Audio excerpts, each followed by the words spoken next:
Assalamualaikum warahmatullahi wabarakatuh. Selamat pagi anak-anak. Kembali lagi bersama Bu Rani Rasyida Sabrina di kelas 3, tema 2, subtema 4 pada pembelajaran ke-6. Nah anak-anak, kita sudah masuk pada pembelajaran terakhir yang ada di tema 2. Nah, pada pembelajaran kali ini sebelum kita mulai, mari kita berdoa terlebih dahulu ya anak-anak. Berdoa mulai.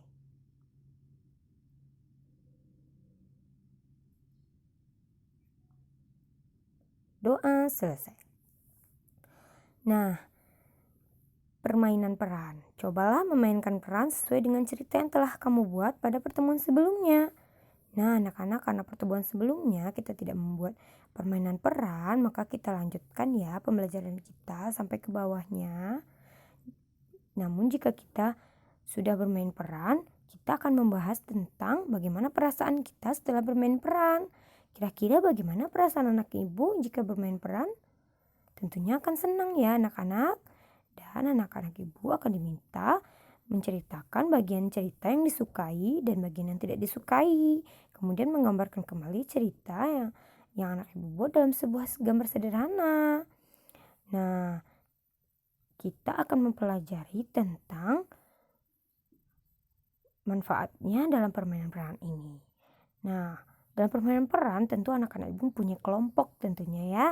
Dalam kelompok itulah nanti kita akan mendapatkan pembelajaran bahwa untuk dapat menjadi kelompok terbaik, kerjasama yang baik dari setiap anggota kelompok sangat dibutuhkan. Nah, melaksanakan peran masing-masing dengan baik adalah salah satu contoh kerjasama yang baik. Ada banyak peran dalam kehidupan sehari-hari. Kerjasama yang baik dari setiap peran sangat dibutuhkan agar kehidupan berjalan dengan baik. Nah, jadi anak-anak, dalam kelompok kita harus melakukan peran kita dengan baik. Jika kita melakukan peran kita dengan baik, maka kerjasama dalam kelompok kita akan terjalin. Ada orang yang berperan sebagai pelajar. Tugasnya menuntut ilmu dengan sungguh-sungguh. Nah, pada gambar yang ada di layar, bisa anak-anak lihat ya, ada gambar seorang pelajar. Sama seperti kamu, nak. Nah, anak-anak ibu semua tugasnya adalah menuntut ilmu dengan sungguh-sungguh karena peran kita sebagai pelajar. Nah, bagaimana dengan guru? Ada yang berperan sebagai guru, tugasnya mengajarkan ilmu dengan baik. Nah, kemudian ada tugas keamanan lingkungan. Tugasnya adalah menjaga keamanan lingkungan. Jadi petugas keamanan lingkungan bertugas menjaga keamanan lingkungan. Nah, ya pada gambar ini petugas keamanan lingkungannya disebut apa ya anak-anak? Ya benar sekali, ini adalah hansip. Nah, petugas keamanan lingkungan selain hansip ada security, satpam, juga polisi. Peran apa lagi yang ada di sekitarmu? Cobalah kita cari tahu peran orang-orang yang ada di sekitarmu ya anak-anak. Tanyakan apa peran dan tugasnya. Kemudian tuliskan informasi yang kamu dapatkan pada tempat yang tersedia di bawah ini. Nah, sudah ada contohnya satu, petugas penerima tamu sekolah. Perannya, tugasnya adalah memberikan informasi dan memberikan pelayanan yang baik jika ada tamu yang datang ke sekolah. Nah, kira-kira anak-anak contoh peran dan tugas apa lagi ya yang ada di sekitarmu? Nah, ibu contohkan, misalnya kamu mempunyai tukang kebun. Peran tukang kebun perannya adalah tukang kebun. Tugas tukang kebun adalah ya membersihkan kebun dan merapikan kebun di halaman rumahmu. Nah, apalagi kira-kira nak contohnya? Ya, bisa jika kamu punya bibi atau asisten rumah tangga. Tugasnya adalah membantu pekerjaan rumah tangga seperti mencuci, menyapu, menggosok, dan lain-lain. Nah, cobalah menggambarkan pembagian tugas dan peran seperti cerita di bawah ini. Gambarkan jenis tanaman pada bagian tanah sesuai dengan bacaan berikut ya anak-anak. Gunakan warna yang berbeda untuk setiap gambar. Seorang pengusaha mempekerjakan 4 petani untuk mengolah tanah perkebunannya. Jadi ada 4 petani untuk mengolah tanah perkebunannya. Pengusaha tersebut membagi tanah menjadi 16 bagian sama besar. Jadi ada 16 ya bagian yang sama besar, lalu membagi tugas seperti berikut ini. Nah, petani A bertugas menanam tomat pada 7 bagian tanah. Ya, A berarti petani A. Tugasnya 7 bagian tanah. B menanam sayur bayam pada 3 bagian tanah. Jadi ada 3 bagiannya dari 16 tadi. Lalu petani C bertugas menanam cabai pada 2 bagian tanah. Dan petani D bertugas menanam bunga pada 4 bagian tanah. Nah, ada kotak-kotak anak-anak di sini. Kotak-kotaknya jumlahnya ada 16 ya.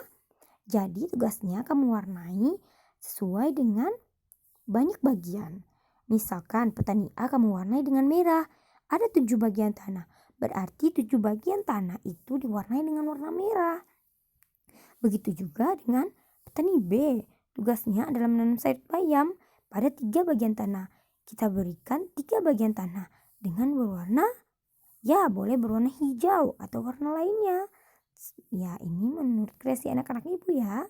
Setelah 7 bagian tanah berwarna merah, kita sambung dengan 3 bagian tanah berwarna hijau. Nah, begitulah seterusnya. Lakukan kegiatan ini dengan benar ya anak-anak. Lalu tuliskan bagian tanah yang ditanami dalam bentuk bilangan pecahan. Nah, di sini tanah yang ditanami tomat terdiri dari 7 bagian. Ditulis dalam pecahan adalah 7/16. Nah, karena ada 16 bagian seluruhnya. 7 bagian dari 16 bagian maka ditulis 7/16. Bagaimana dengan tanah yang ditanami sayur bayam? Terdiri dari 3 bagian. Ditulis dalam pecahan adalah 3/16. Nah, begitu pula dengan soal yang ketiga dan keempat. Nah, anak-anak ibu kira-kira bisa mengerjakannya? Bagus sekali. Sekarang kegiatan bersama orang tua kita memberikan informasi tentang peran yang ada di masyarakat dan tugasnya. Misalnya peran ketua RT, ketua RW, lurah, dan sebagainya. Jadi anak-anak ibu bisa bertanya kepada orang tuamu bagaimana peran ketua RT. Nah, peran ini bisa anak-anak ibu masukkan pada kolom yang tadi juga ya anak-anak. Misalnya ketua RT tugasnya apa? Lalu ketua RW dan juga lurah. Nah, kemudian anak-anak ibu melihat dalam pembelajaran yang terakhir ini kita bisa mencentang pada kotak ini menjawab pertanyaan tentang isi dongeng. Apakah anak ibu sudah bisa? Nah, kira-kira pertanyaan-pertanyaan yang di sini bisa anak-anak ibu jawab sendiri ya. Nah, ini tidak perlu kita buat, tapi bisa anak-anak ibu pahami apabila anak-anak ibu bisa melakukan semua tugas yang ada di sini. Berarti nanti ketika ujian anak-anak ibu sudah bisa menjawab soalnya dengan benar ya. Nah, sekian pembelajaran kita pada hari ini. Semoga anak-anak ibu mendapatkan pembelajaran. Mohon maaf apabila ada kesalahan. Wabillahi taufiq wa hidayah. Wassalamualaikum warahmatullahi wabarakatuh.